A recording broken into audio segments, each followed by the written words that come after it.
After going through my 53-man roster, there's one player that I want to focus on, and he stood out to me. Let's talk about who I think may have a breakout year in 2022 next.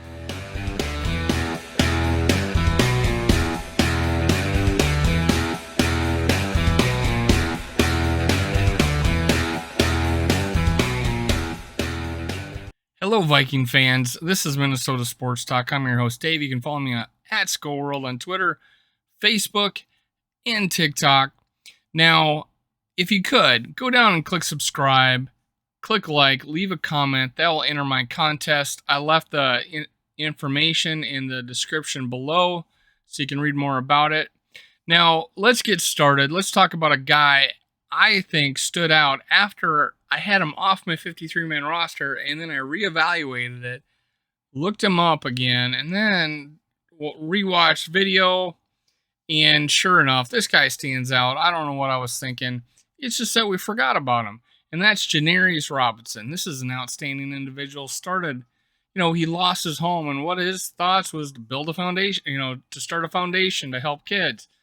Now, that's just amazing. He's been on Good Morning Football, NFL, before the draft, and now before the season. So he's been on there twice. He's got great interviews. Go look him up. Outstanding guy. Now, I want to look at what I like to do is look at draft previews.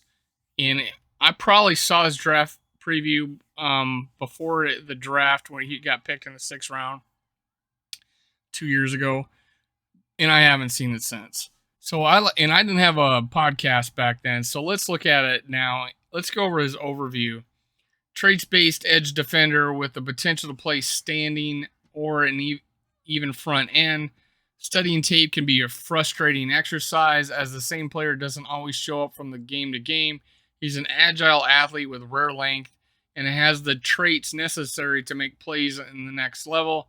But the wingspan often goes to waste due to lack of skilled hand usage, and he seems content to put it in cruise control in certain situations. He has physical tools and athletic ability necessary to play in this league, but his ceiling and floor could be defined by motor and willingness to put the work in that is necessary for improvement. That's a little harsh. The video I saw, he's a pretty dominant player, but I can see that being said about any player that is growing into his body at that age. He's 6'5", 266 pounds, arm length 35 and a quarter, hands 10 inches and 7/8. I talk about hand size, I talk about wingspan. That is an important trait for a offensive lineman and a defensive lineman. You get to the body first, you control the play. I said he drafted in the 6th round. I don't know what I was talking about there. He was drafted 4th round, 29th pick overall in the 4th round. Sorry about that. I misspoke earlier. His draft projection was 6th round, so we drafted him a little early according to other people. I don't think he was that big of a reach. I think if anything, he probably would be a late 3rd just by what is looking at his college tape. Now, so I talked about his overview, his strengths. And as I go through these strengths, I'll compare it to what I saw and if I agree with it or not. NFL caliber size and length as an even front defensive end. So they're saying defensive end. He has, in Good Morning Football, they called him an outside linebacker. ESPN has him as a defensive end in their depth chart.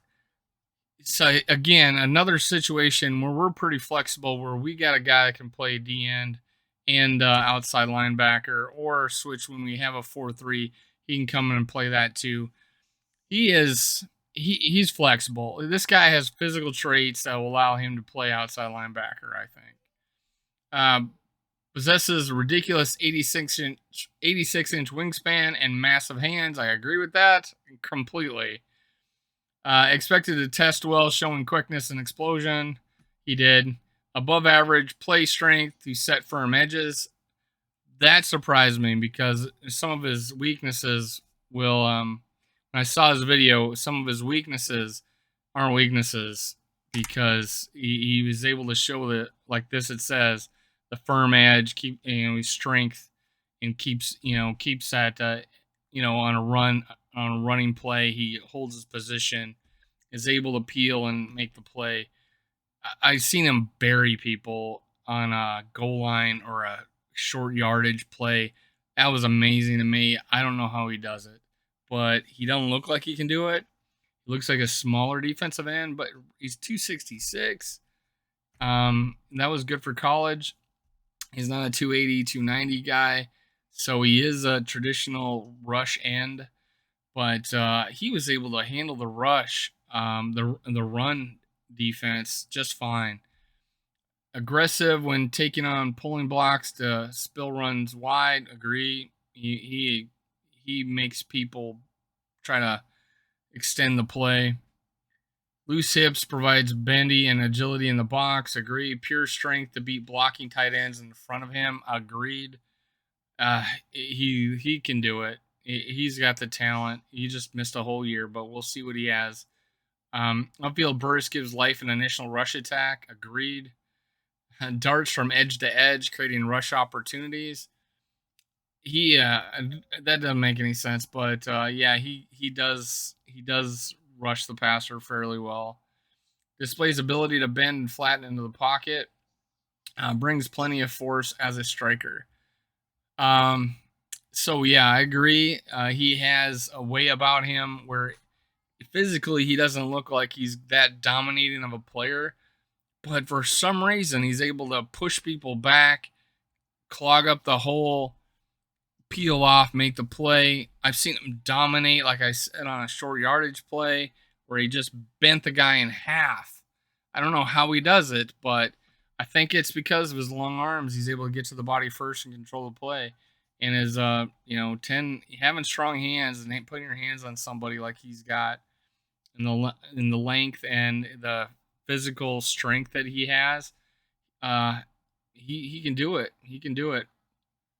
For some reason, I don't have a 40 time here. I wish I did. Let's see if it's down here. Nope.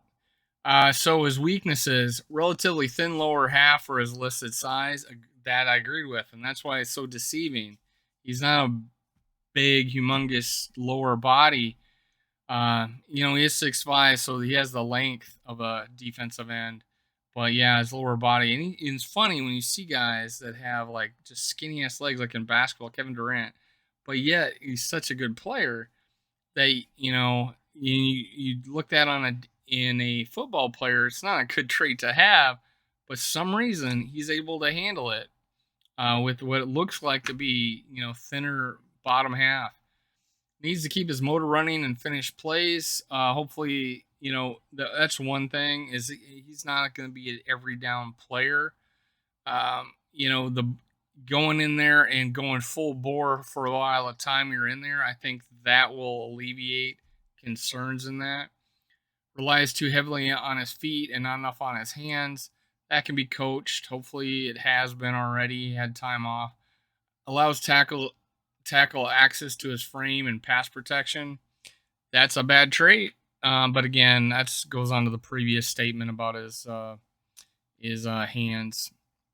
Elevates pad level on counters, allowing easier redirection. I didn't see that, but I'm looking at highlight reels. Drops head, losing sight of ball carrier. Bad trait. I didn't see that again. I could probably go look at a play-by-play game tape of him, but I didn't see that. Below average body control as tackler. I see seems fine. I don't know what they're talking there. They got to find something wrong with the guy, I guess. But again, he's a 4th-round pick, 29th overall in the 4th round. It says we reached for him. He's from Panama City. He was a redshirt senior, so he's a mature player. He acts mature. He's a good dude. He's a Viking. Look for this guy to have a good season. I talked him up in my 53-man video. Go look at that. It's posted on Monday. the 11th. Now, that's it. Minnesota Sports Talk. I'm your host, Dave. Twitter, Facebook, TikTok, Skull World. Make sure you click like, subscribe, and leave a comment for my contest. The information is in the description below.